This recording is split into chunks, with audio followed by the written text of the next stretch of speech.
All right, good evening. My name is Raphael. And in this tutorial, there's something I'll be showing you, which is in case you encounter something like this when installing the plugin or theme you actually purchased from me. There is a way I do my things. I always like to be straightforward. Sincerity is my target point whenever I'm actually dealing with people. Okay? This course is actually in my advanced course, but I decided to bring it into this group, into this channel, just to ensure that everything is good and fine. Okay? We all know how WordPress is. When you encounter something like this, sometimes you might think the product is bad, but most of the time it is not actually bad. Sometimes it is bad, but most of the time the product, the plugin or the theme is actually bad. It could be compatibility issue.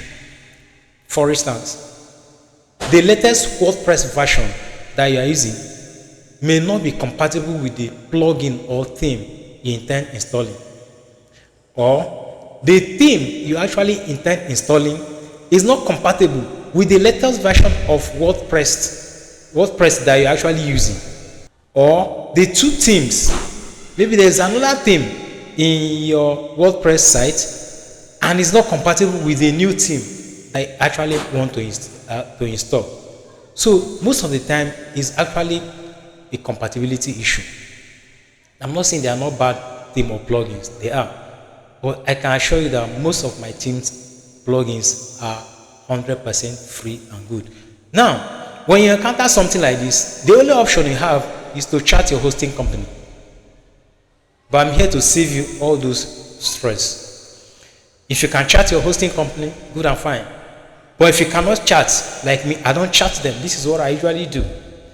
All you need to do, if you can log into your WordPress dashboard, just uninstall that plugin and your WordPress will come back to life.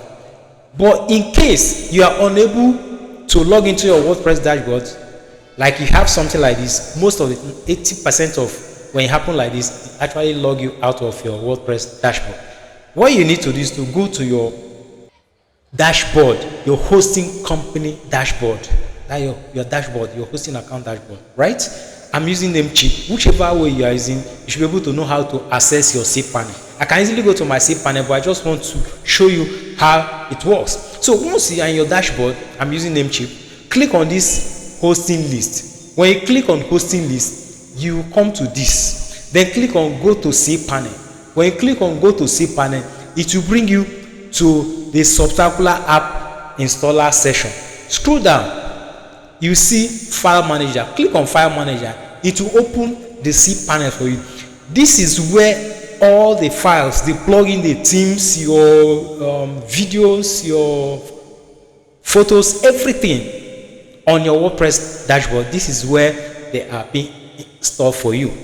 So you can actually locate all of them here. Okay, so once you get to this place, what you need to do is to look for the name of your domain. The name of your domain, look for it, click on it. When you click on it, it will bring you to this place. Okay, when you click on the domain, it will bring you to this place. Now what will you do? You scroll down